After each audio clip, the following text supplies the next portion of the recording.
अहो बिंदावरण्य हरि हरि हरिति प्रजापतम व्रजदन्द्यावाप्ति घटत अपराधायत इह नवद्वीपे गौरकलुषनिचयं खाम्यति सदा ब्रजानंद साक्षात् परम रसदम हंतो तनुते। अहो বৃন্দাবনে হরি হরি হরি এই নাম যার আকৃষ্ট রূপে জপ করেন তাদের অপরাধ অপগত হলে শ্রী রাধাকৃষ্ণের প্রাপ্তি ঘটে। কিন্তু এই নবদ্বীপে মহাপ্রভু শ্রী গৌরাঙ্গের কলুষ রাশিরূপ দূর করে সাক্ষাৎ পরম রসদ ব্রজের আনন্দ সর্বদা বিস্তার করেন। এই নবদ্বীপ ধামের महिमा सर्वदिके घोषित हो।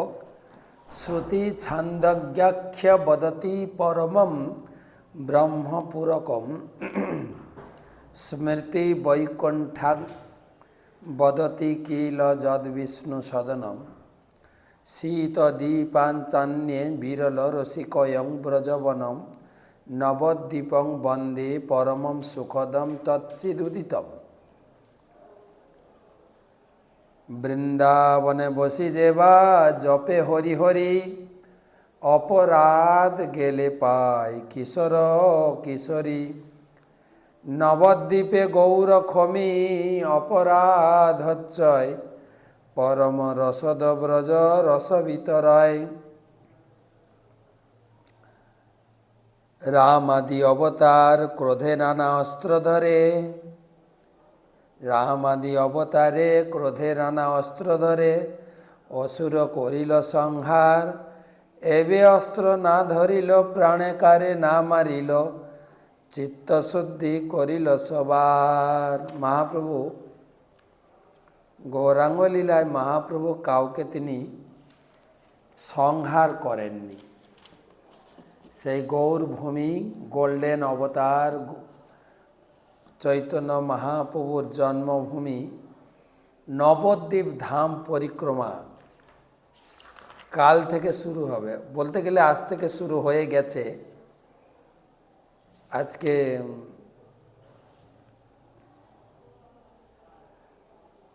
পরিক্রমা সকলে পঞ্চকোশী, তারপরে অমিত শাহজির আগমন, তারপরে সন্ধ্যার সময় মানে বিকালে পরিক্রমার অধিবাস সংকল্প করেছি আমরা 9টা দ্বীপ পরিক্রমা করব কাল থেকে পায়ে হেঁটে। আপনারা যারা আসছেন না বা আগে এসেছেন মনে পড়বে সেই জায়গাগুলোর নাম, অবশ্যই মনে পড়বে। অর্থাৎ আমি বলতে চাইছি আপনি ঘরে থাকুন, শরীরটা আপনার ঘরে থাকবে, মনটা আপনি পরিক্রমাতে নিয়ে চলুন, পরিক্রমায় চলুন আমাদের সঙ্গে। তো আজকে মানে আগামীকাল আমরা যাব সীমন্ত দ্বীপ। তো আজকে কথা শুনিয়ে রাখি আপনাদের, এবং কালকে আমরা লাইভ দেব, লাইভে আপনারা দর্শন করবেন। তবে অনেকগুলো পরিক্রমা একসঙ্গে হচ্ছে, তো এখন সেই জন্য একটু আগু পিছু হবে। আমি কিন্তু ক্রম বলবো। আমি আজকে যেটা পরিক্রমার মূল পরিপাটি সীমন্ত দ্বীপ থেকে পরিক্রমা শুরু হবে, কিন্তু হয়তো কালকে আপনার লাইভ পাবেন গদ্রুম দ্বীপ। গদ্রুম দ্বীপটা কালকে শোনাবো। আজকে সীমন্ত দ্বীপ। কলিযুগে নদিয়াতে, এই কলিযুগে কৃষ্ণচন্দ্র নদিয়াতে প্রকট হইবে শচী দেবের গর্ভতে রাশি রাধিকা অঙ্গকান্তি করিবে ধারণ ত্রৈলোক্য বিজয় রূপ অতি রসায়ন জানাইব ভক্তির মহিমা অতিশয় কহিল তোমারে ওইছে নাহি দয়াময়। তো একবার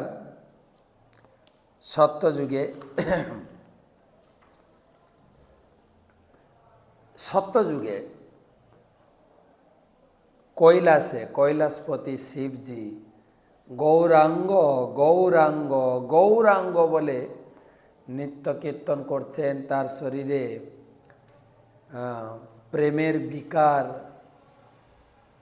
এবং চোখে আনন্দাশ্রু বইছে। পার্বতী সেই রূপ দেখে অত্যন্ত বিনীতভাবে মহাদেবকে জিজ্ঞাসা করছেন। পার্বতী জিজ্ঞাসে তবে দেব মহেশ্বরে, কেবা সে গৌরাঙ্গ দেব বলহ আমারে, তোমার অদ্ভুত নৃত্য করি দর্শন, শুনিয়া গৌরাঙ্গ নাম গলে মোর মন। এত যে শুনেছি তন্ত্র মন্ত্র এতকাল, এসব জানিনু মাত্র জীবের জঞ্জাল। এই তো এ বল প্রভু গৌরাঙ্গ সন্ধান, ভজিয়া তাহারে আমি পাইব পরাণ। তো পার্বতী জিজ্ঞাসা করছেন, হে প্রভু, সেই গৌরাঙ্গ কে? আপনার কাছে অনেক ভগবানের নাম শুনেছি, হরি, মুকুন্দ, গোবিন্দ, নারায়ণ, পুরুষোত্তম, জনার্দন, কিন্তু গৌরাঙ্গ নাম তো আমি শুনি নাই। সে গৌরাঙ্গ কে? এবং আপনার মুখে গৌরাঙ্গ দেবের নাম শুনে আমি এত আনন্দ পাচ্ছি, আমার মনে হয় আগে যে ভগবানের যত নাম শুনেছি না, ওসব ফিকে। তখন মহাদেব বলছেন, এই কলিযুগে কৃষ্ণ চন্দ্র নদিয়াতে, প্রকট হইব শচী দেবের গর্ভতে। এই যে সামনে কলিযুগ আসছে, এখন সত্যযুগ, ত্রেতা, তারপরে পরে কলিযুগ। এই কলিযুগে আমার আরাধ্য দেবতা কৃষ্ণচন্দ্র, তিনি নদিয়াতে শচী দেবীর গর্ভে আবির্ভূত হবেন। কথা বলছেন শিব পার্বতীকে। শ্রী রাধিকা অঙ্গ কান্তি করিবে ধারণ, ত্রৈলোক্য বিজয় রূপ অতি রসায়ন। তার শরীর চন্দনের কঙ্কনে রঞ্জিত, একদম সোনা, কাঁচা সোনার মতো দেখতে থাকে। আর তিনি রাধারানীর কান্তি ধারণ করে তিনি সারা জগতে কৃষ্ণ প্রেম বিতরণ করার জন্য নবদ্বীপে গৌরাঙ্গ রূপে অবতীর্ণ হবেন। জানাইব ভক্তির মহিমা অতিশয়, ভক্তি যে কি জিনিস তিনি শিখাবেন জগৎকে। কহিল তোমারে হইছে নাহি দয়াময়। তাই ভগবানের যত অবতার আছেন, সব থেকে দয়ালু কৃপালু অবতার হচ্ছেন গৌরাঙ্গ মহাপ্রভু। মায়াপুরে অন্তর্ভাগে জাহ্নবীর তীরে,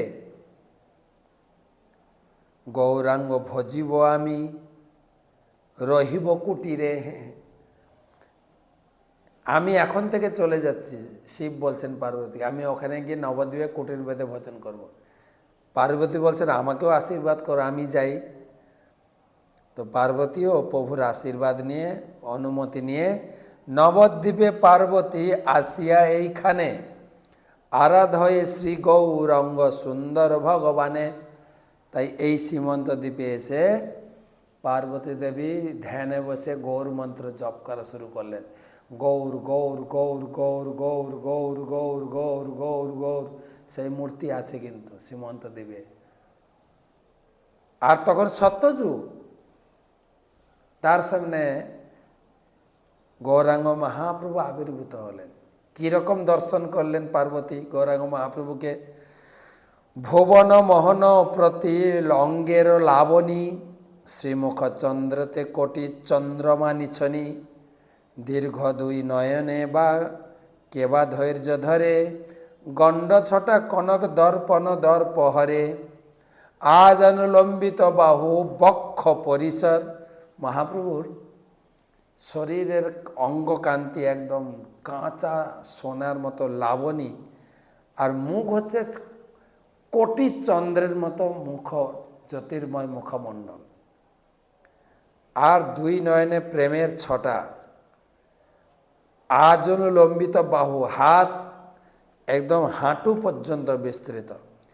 নানা রত্নে ভূষণে ভূষিত কলেবর, পরিধেয় বসনে মদন মদ পাশে নাসে, গমন ভঙ্গিতে কত আনন্দ প্রকাশে, দেখিয়া পার্বতী ধৈর্য নারে ধরিবারে, নিবারিতে নারে নেত্র আনন্দাশ্রু ধারে। আর পার্বতী সেই রূপ দেখে চমকিত হয়ে গেছেন আর বারবার প্রণাম করছেন।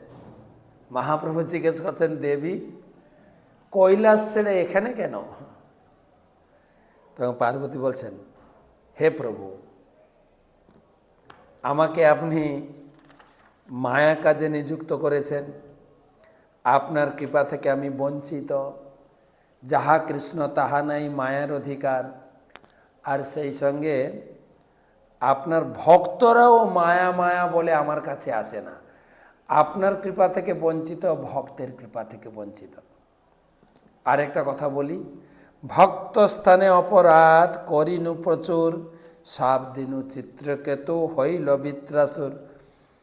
আর আপনার ভক্তকে আমি অভিশাপ দিয়ে তার চরণে অপরাধ করেছি। তোমার ভক্তের গুণ কহনে না যায়, দোষ কইনু তবু স্তুতি করিল আমায়। কি বলবো আর তোমার ভক্তের মহিমা, আমি তাকে অভিশাপ দিলাম, দোষটা আমার, তা সত্ত্বেও সে আমার স্তুতি করল।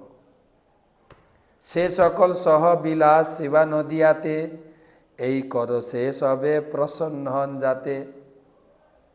সে সমস্ত ভক্ত দিদি তুমি লীলাবিলাস করবে, আমাকে কৃপা করে যেন ভক্তদেরকে দর্শন করতে পারি।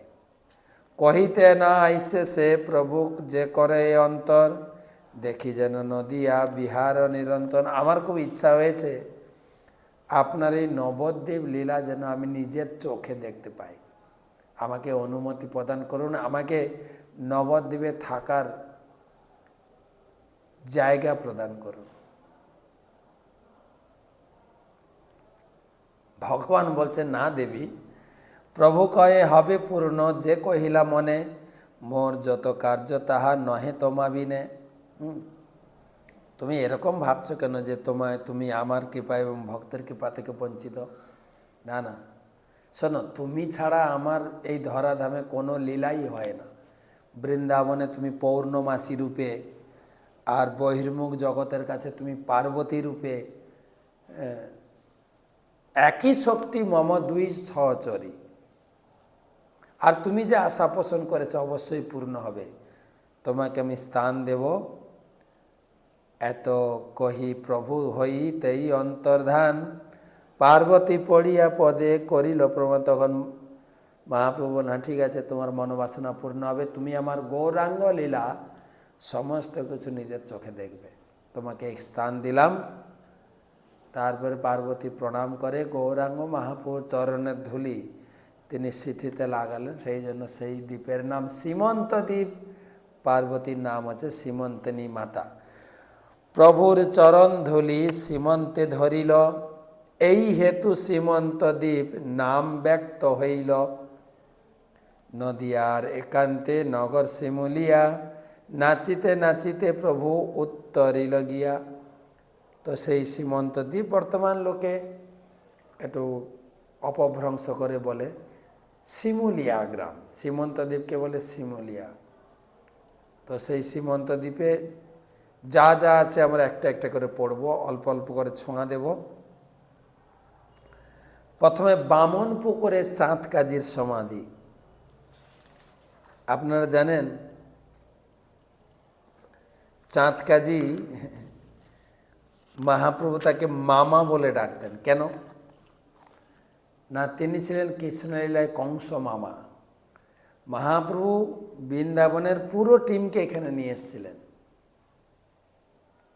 শ্রীকৃষ্ণ চৈতন্য প্রভু জীবে দয়া করি, স্বপার্শ্বদ স্বীয় ধাম সহ অবতরী। তিনি পার্শ্বদ সহ এই ধামে অবতীর্ণ হয়েছিলেন এবং তার সমস্ত পার্শ্বদ নিয়ে এসেছিলেন। মামাকে নিয়ে এসেছিলেন। মামার রোল যেরকম বিপরীত, এখানেও সেরকম কাজীর রোল করেছেন। কাজী অর্ডার দিলেন। মহাপ্রভু যখন দীক্ষা গ্রহণ করে ফিরলেন, প্রতিদিন নগর সংকীর্তন করতেন।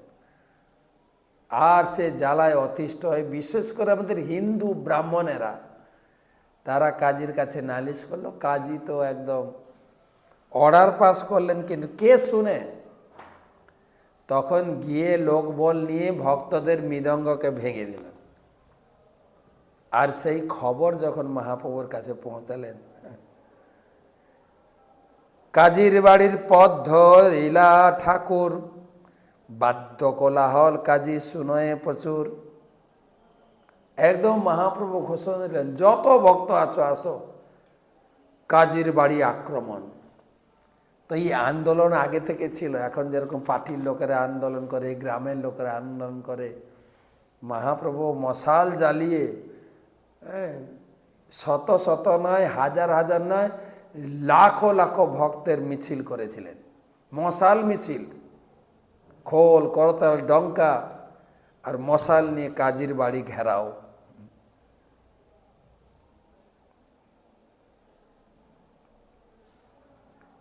তীরে তীরে দুর্নদ্যা কিমপি যৎপেত নাম সংকীর্তন। অনুবাদটা পড়ি। কাজী লোক পাঠিয়ে সৈনিক গিয়ে দেখলো গঙ্গার তীরে তীরে নগরের লোকজন নাম সংকীর্তন করছে, আর বিশাল দল নিয়ে আমাকে ঘেরাও করতে আসে। রড দিয়া কাজীরে কহিল ঝাট গিয়া। বড় রড নিয়ে দরজা পিটানো শুরু করেছে ভক্তরা।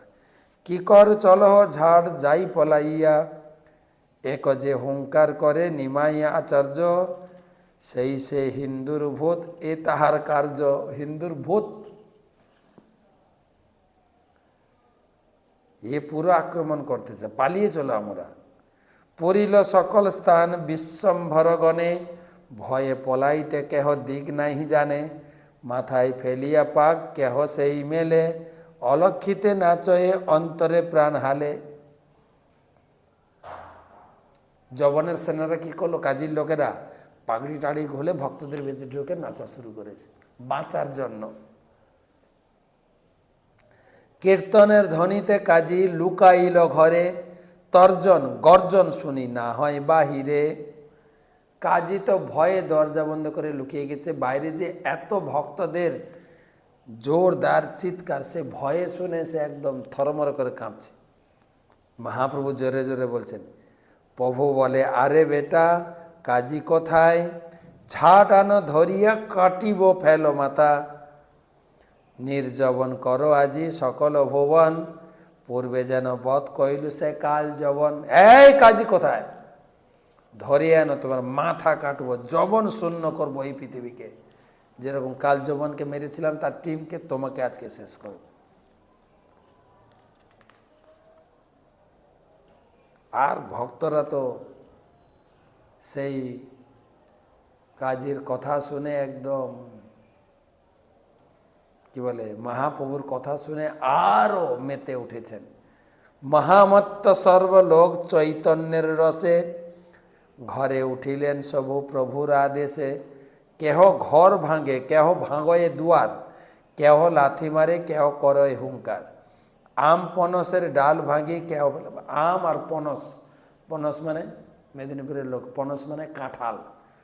আম পনসের ডাল ভাঙি কেউ ফলে, কেউ কদলক ভাঙ বন ভাঙি হরি বলে। কেউ কলার গাছ ভাঙছে, আম গাছ ভাঙছে, আর সব কথায় হরি বল হরে কৃষ্ণ বলছেন, হরি বল বলে। পুষ্পের উদ্যানে লক্ষ লক্ষ লোক গিয়া, উপাড়িয়া ফেলে সব হুঙ্কার করিয়া। পুষ্পের সহিত ডাল ছিন্দিয়া ছিন্দিয়া, হরি বলে নাচে সবে শ্রুতি বলে দিয়া, শ্রুতি মূলে দিয়া। একটি করিয়া পত্র সর্বলোক নিতে, কিছু না রহিল আজ কাজীর বাড়িতে। কাজীর বাড়িতে কিচ্ছু রাখলো, সব ভেঙে তছনছ করে দিল। মহাপ্রভু একদম নরসিংহ মূর্তি, ক্রোধ মূর্তি ধরেছেন।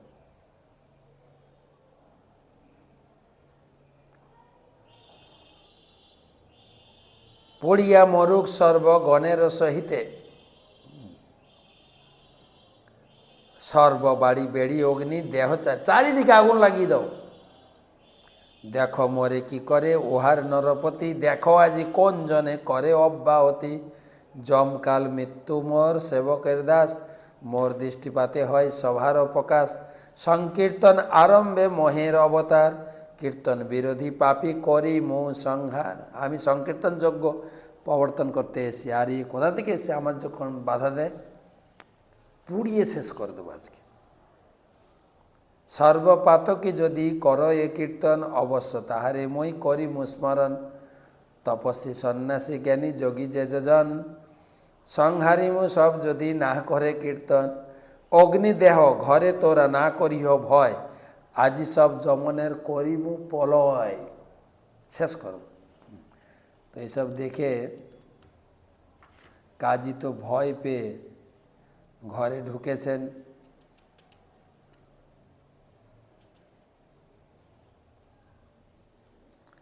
আর ভক্তগণ মহাপ্রভুকে ঠান্ডা করার চেষ্টা করছে। মা বলছে ঠিক আছে আমি এখানে বসছি, কাজীকে ধরে নিয়ে আসো। দূর হইতে আইলা কাজী মাথা নোয়াইয়া, কাজীরে বসাইল প্রভু সম্মান করিয়া। প্রভু বলে আমি তোমার আইলাম অভ্যাগত, আমা দেখি লুকাইলা। এ কেমন তোমার কীরকম ধর্ম? তোমার বাড়িতে এত লোক এসে তুমি ঘরে লুকিয়ে আছো, অভ্যর্থনা করতে হবে না? কাজী কহে তুমি আইস ক্ষুব্ধ হইয়া, তোমা শান্ত করাইতে রহিনু লুকাইয়া। আমি তোমার ভয়ে লুকিয়েছি, আরেকটা কাজ আছে, আমি লুকিয়ে থাকলে তুমি হয়তো শান্ত হবে। এবে তুমি শান্ত হইলে আসি মিছিলাম, মোর ভাগ্য তোমা হেন অতিথি পাইলাম। গ্রাম সম্বন্ধে চক্রবর্তী হয় মোর চাচা, সেই সম্বন্ধ হইতে হয় গ্রাম সম্বন্ধ সাচা।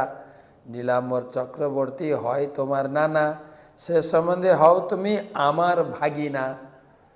নীলাম্বর চক্রবর্তীর সম্পর্কে তুমি আমার ভাগনা। ভাগিনার ক্রোধ মামা অবশ্য সহায়, মাতুলের অপরাধ ভাগিনা না লয়। তাই তাই ভাগনার যে ক্রোধ আমি সহ্য করলাম, কিন্তু আরেকটা অনুরোধ, আমার অপরাধ তুমি নাও না প্লিজ। তো অনেক কথাবার্তা। মহাপ্রভু বলছেন তোমাদের সব ঠিক আছে, হ্যাঁ গরু খাও কেন? প্রভু কয়ে গোদুগ্ধ খাও, গাভী তোমার মাতা। বৃষণ্য উপজায় তাতে তেহ পিতা, পিতা মাতা মারি খাও। এবা কোন ধর্ম? কোন বলে করে তুমি এমতো বিকর্ম? বিকর্ম মানে পাপ কর্ম। গাইয়ের দুধ খাও, গাই মা, সেই মানে আবার গাইকে কেটে খাও। কিসের ধর্ম তোমাদের? প্রবৃত্তি মার্গে গোবধ করিতে বিধি হয়, শাস্ত্র আজ্ঞায় বধ করলে পাইপ নাহি হয়। তোমার বেদেতে আছে গোবধের বাণী, অতএব গোবধ করে বড় বড় মুনি। তো চাঁদকাজি বলছিলেন যে আমরা শুধু গোবধ করি, তোমাদের ব্রাহ্মণেরা গোবধ করে না? বড় বড় যজ্ঞে পশু বলি দেয় যে, তখন শুধু আমরা কেন করছি? তখন মহাপ্রভু বলছেন হ্যাঁ, সেই ব্রাহ্মণের যে গোবধ করে আর তোমরা যে গোবধ করে দুটো আলাদা। তোমরা জিয়াইতে নার বধমাত্র সার, নরক হইতে তোমার নাহিক নিস্তার। গরুর যতে রোম তত সহস্র বৎসর, গোবধি রৌরব মধ্যে পরে নিরন্তর। ব্রাহ্মণেরা তারা মন্ত্র দিয়ে সেই গাইকে পুনর্জীবন দান করে, আর তোমরা পারো না, তোমরা শুধু কেটে খাও। তাই গায়ে যত লোম আছে তত সহস্র বছর তোমাকে নরকে থাকবে। তো অনেক কথা আলোচনা হয়েছে। তো লাস্টে কাজী তিনি পরাস্ত হয়ে বলেন ঠিক আছে আমি আর সংকীর্তনে বাধা দেব না, কেননা সেই খোল ভেঙে দিয়ে আসার সেই রাত্রে আমার বুকের উপরে একজন সিংহ এসে আমার বুক চেরার জন্য আক্রোশ হয়েছে। দেখো এখনো দু একটা দাগ আছে। তা আমি ভয় পেয়ে, কে? নরসিংহদেব, ভগবান নরসিংহদেব রূপে গিয়েছিলেন। তো তখন থেকে কাজী বললেন যে আর কেউ আমি লিখে দিয়ে যাচ্ছি। প্রভু কয়ে এক দান মাগিয়ে তোমায়, সংকীর্তন বাদ জইছে না হয় নদিয়ায়। কাজী কহে মোর বংশে যত উপজীবে, তাহাকে তালাক দিব কীর্তন না বাঁধিবে। যদি কীর্তনে বাধা দেয় তাকে তালাক দেব। তো সেই কাজী মহাপ্রভুর এই শিক্ষা গ্রহণ করেছিলেন। তো মহাপ্রভু চিন্তা করেছিলেন যেহেতু তাদের বংশে পরবর্তীকালে কেউ তাকে মার্জারে পূজা দেয় না দেয়, মহাপ্রভু নিজে হাতে সমাধি দিয়ে একটা চাপা ডাল পুঁতে দিয়েছিলেন। সেই চাপা ডাল থেকে বিশাল গাছ হয়েছে, 365 দিন ফুল ধরে, একটা দুটো ফুল থাকে, সেই ফুল পড়ে সেই সমাধিতে পুজো হয়ে যায়। সেই জায়গায় চাঁদ কাজীর সমাধি একটা। আর ওই এলাকাটাকে বলা হয় মথুরা, যেহেতু কংসের বাড়ি ছিল। তারপরে সরডাঙ্গা, যেখানে জগন্নাথ মন্দির, অভিন্ন জগন্নাথ পুরী ভগবান, সেখান থেকে পুরী থেকে একবার তিনি ম্লেচ্ছের আক্রমণকে কেন্দ্র করে তিনি চলে আসেন। তারপরে সীমন্তিনী মাতার মন্দির, মেঘের চড়া, আমরা দূর থেকে দেখিয়ে দিই মাঠের মধ্যে, এটা হচ্ছে মেঘের চড়া। মহাপ্রভু একদিন কীর্তন করতে করতে গিয়েছিলেন, ভক্তদের দেখছেন হঠাৎ কালবৈশাখী ঝড়ের মতো বিশাল ঘন কালো মেঘ একদম ছেয়ে গেল আকাশ। ভক্তরা মাঠের মধ্যে ভয় খাচ্ছেন, কি হবে, আমরা কি করে এখানে বর্ষার হাত থেকে রেহাই পাবো। তখন মহাপ্রভু হাত তুলে মেঘকে বললেন টাটা বাই বাই, মেঘ সরে দিলেন। সেটা মেঘের চড়া বলে, মেঘের চড়া। সেই প্রেম বিচার না, আচ্ছা,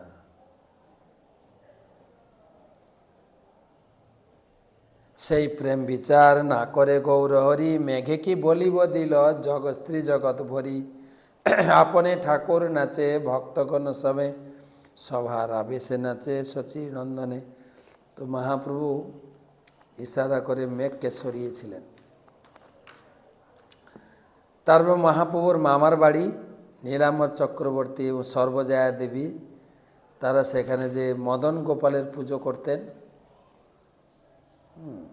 সেই মদন গোপাল 700 বছরের পুরানো মদন গোপাল, খুব জাগ্রত, খুব জাগ্রত। আমার মনে পড়ে, আমি তো 91 সালে মায়াপুরে এসেছি। 91 সাল থেকে আমি পরিক্রমা করি প্রতিদিন প্রায়। এই মাঝখানে 2 বছর অসুস্থতার জন্য আমাকে যেতে দেওয়া হয়নি, নাহলে প্রতিদিন করি, প্রতি বছর করি। তো প্রথমের দিকে একটা পরিক্রমার দল ছিল, সব বাংলা হিন্দি ইংলিশ সব মিলে একটা ইন্টারন্যাশনাল দল ছিল। তারপরে ভক্ত সংখ্যা বৃদ্ধি পায়, 2টো দল হয়ে গেল, একটা বাঙালি দল আর একটা ইন্টারন্যাশনাল দল। তো আমি লক্ষ্য দেখেছি প্রতি বছর পরিক্রমা 2টো দল চলতো, কখনো ইন্টারন্যাশনাল দল আগে, কখনো বাঙালি দল পিছে, কখনো বা বাঙালি দল আগে ইন্টারন্যাশনাল পিছে। যাই হোক, বাংলা দল যখন বেলপুকুরে অবস্থান করে, রাত্রি নিবাস করে, তাদের কোনো অসুবিধা হয় না। যেই ইন্টারন্যাশনাল দল ঢুকবে, সারা দিন সন্ধ্যায় কোনো আকাশে মেঘ বাদল কিছুই নেই, হঠাৎ করে রাত্রে ঝড় আসবে, সন্ধ্যায় ঝড় আসবে, এত ঝড় বৃষ্টি পুরো প্যান্ডেল তাঁবুকে ফেলে দেবে, ভক্তদের হয়রানি, সব ইন্টারন্যাশনাল ভক্তদের। রাত্রি আবার সব ভক্তকে সে ব্যাগ বেডিং নিয়ে সব মায়াপুরে টানতাম। এর কারণ কি? বাঙালি ভক্তদের কিছু হয় না, তারা যেদিন থাকে কোনো ঝড় ঝঞ্ঝা কিছু নেই, বা মেঘলা হলেও বৃষ্টি হবে না। তো বিদেশি, এর কারণ কি জানি না। মদন গোপাল গুরু মহারাজের হৃদয়ে অনুপ্রেরণা দিলেন কি না, মদন গোপালের মন্দিরটা জীর্ণ শীর্ণ ছিল। বৃষ্টি হলে মদন গোপালের মাথায় টিকটিক করে জল পড়ত। তো মদন গোপাল বলছেন, আমার মাথায় জল পড়বে, তোমার মাথায় জল পড়বে না? তোমাদের তো অনেক টাকা, আমার একটা মন্দির বানিয়ে দিতে পারো না? তো পরম পূজ্য গুরু মহারাজ সকলের কাছে ভিক্ষা করে মন্দির সংস্কার করে দিয়েছেন, আর ঝড় বর্ষা হয় না। খুব সুন্দর বিগ্রহ, অপূর্ব দেখতে বিগ্রহ, চোখ ফেরাতে পারবেন না। শুধু কৃষ্ণ বিগ্রহ, মদন গোপাল। ওর পাশে আছে পঞ্চবক্র শিব। পঞ্চবক্র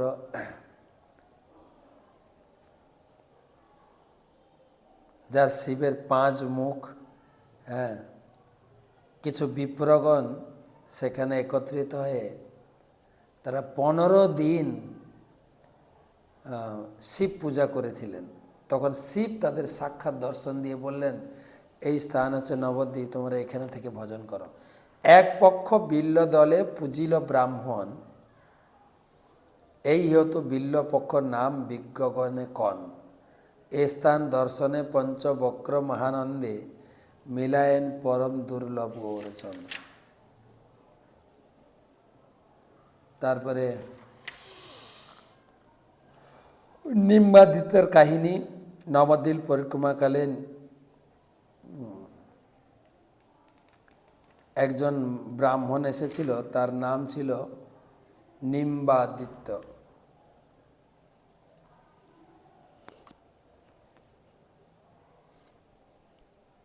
তো তিনি একবার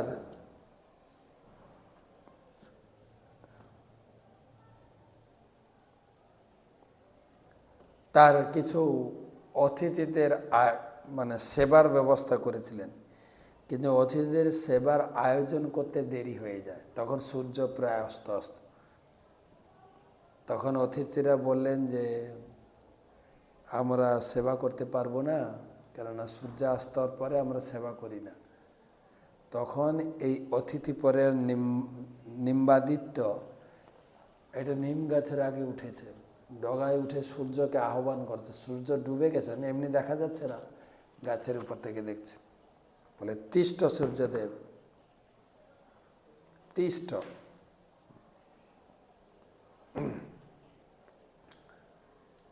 তো তিনি সূর্যকে আটকে দিলেন, আমি অতিথি সেবা করব, সূর্য অস্তে যেতে পারো না। এমনভাবে তেজিয়ান সাধু ছিল। নিম গাছের আগায় উঠে অর্ককে আটকে দিলেন, সেজন্য নিম্বার্ক, নিম্বাদিত্য হয়ে গেল নিম্বার্ক, এবং তাকে চতুষ্কুমারগণ তাদের পরম্পরাতে আচার্য করলেন।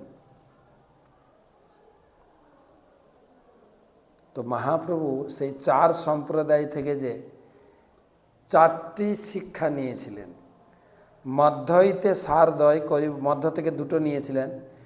এক হয় কেবল অদ্বৈত নিরসন, কৃষ্ণমূর্তি নিত্য জানি তাহার সেবন, সেই তো দ্বিতীয় সার জানো মহাজন। এক হচ্ছে অদ্বৈতবাদ, ভগবান এক এবং এক নয়, আর কৃষ্ণমূর্তি নিত্য। রামানুজ হইতে আমি লই 2 সার, রামানুজ থেকে নিয়েছিলেন অনন্য ভক্তি, ভক্তজন সেবা। আর বিষ্ণু সম্প্রদায় থেকে নিয়েছিলেন 2টো, তদীয় সর্বস্ব ভাব, রাগ মার্গ সার। তোমা হইতে লব আমি 2 মহাসার, একান্ত রাধিকা আশ্রয় গোপী ভাবার। নিম্বাদির থেকে দর্শন দিয়েছিলেন, আর তার থেকে 2টো নিয়েছিলেন। তো এই গেল বেলপুকুরের কাহিনী। আর একটা বলে দিই, রুক্কণপুর, রুক্মপুর বা রুক্কণপুর রামতীর্থ। গর্গ সংহিতাতে বলা হয়েছে, যত্র রামেন গঙ্গায়াম কৃতম স্নানম বিদেরাট, তত্র তীর্থং সমাপূর্ণম রামতীর্থং বিদুর্বুধা। কার্তিকং কার্তিকে স্নাত্যা রামতীর্থে তু জাহ্নবীম, হরিদ্বারা শতগুণম পুণ্যং বৈ লভতে জন। যেখানে রামচন্দ্র গঙ্গায় স্নান করেছিলেন, পণ্ডিতগণ তাকে মহাপুণ্য জনক রামতীর্থ বলে জানেন। যিনি কার্তিক মাসে রামতীর্থে গঙ্গায় স্নান করেন, তিনি হরিদ্বার হতেও শতগুণ পুণ্য লাভ করেন। আর এখানে ভগবান রামচন্দ্র কি করেছিলেন, মানে ত্রেতা যুগে তারা তীর্থ ভ্রমণ করতে করতে এখানে এসেছিলেন। এসে দূর হইতে রামতীর্থ জীবেরে দেখায়। ওখানে ভগবান রামচন্দ্র তিনি কোলহাসুরকে বধ করেছিলেন। কোলহাসুর। তো নিত্যানন্দ প্রভু যখন শ্রীজীবকে দেখিয়েছিলেন, রামতীর্থ দেখাচ্ছেন এরকম, দূর হইতে রামতীর্থ জীবেরে দেখায়, কোলহাসুরে হলধর বধিল যথায়, করিলেন গঙ্গা স্নান লয়ে যদুগণ, রুক্মপুর বলি নাম প্রকাশ এখন, নবদ্বীপ পরিক্রমার ওই এক শেষ, কার্তিক মাসেতে তথায় মাহাত্ম বিশেষ। তো কার্তিক মাসে ওখানে স্নান করলে বলছেন যে হরিদ্বারে থেকে শতগুণ বেশি ফল লাভ করা যায়। তো মোটামুটি এই সীমন্ত দ্বীপের কথা মোটামুটি আলোচনা করলাম।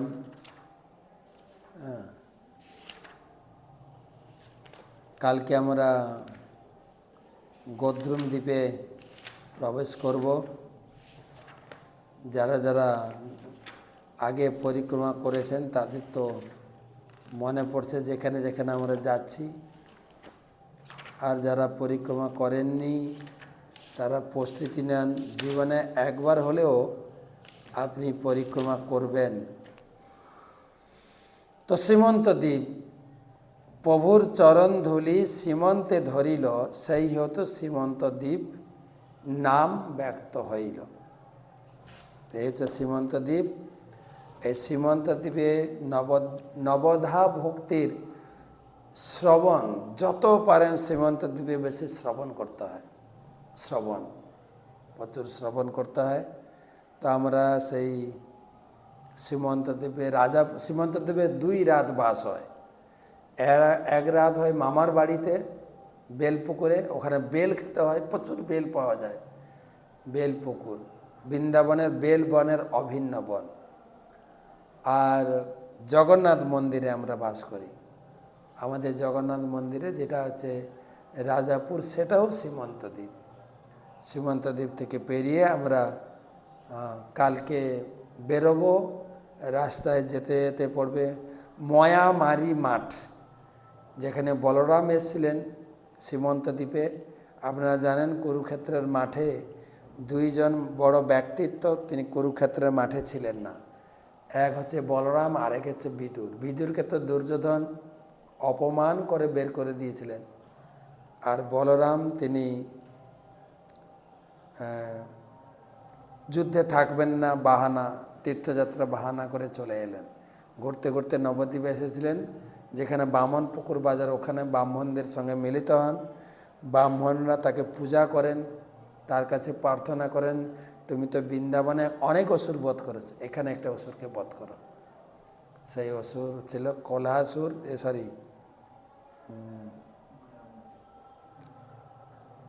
আর সেই অসুরকে বধ করার পরে সেই জায়গার নাম হয়ে যায় ময়াসুর, ময়ামারি মাঠ। তো লোকাল লোক আর ময়ামারি বলতে পারে না, মারামারির মাঠ। তো মারামারির মাঠ থেকে পরের দিন আমরা গদ্রুম দ্বীপে চলে যাব। কালকে গদ্রুম দ্বীপের কাহিনী শোনাবো। আজকের সীমন্ত দ্বীপে রাত্রে থাকুন, কালকে গদ্রুম দ্বীপে নিয়ে যাব। গদ্রুম দ্বীপ দর্শন করাবো। গদ্রুম দ্বীপে তো অনেক কিছু দর্শনীয়। নবদ্বীপ ধাম পরিক্রমা কি যায়। সবাই পরিক্রমাতে থাকবেন, পারলে কিছু পরিক্রমাকারী ভক্তদের সেবা করুন, কিছু সেবা পাঠিয়ে প্রসাদ সেবা করুন। শুভরাত্রি।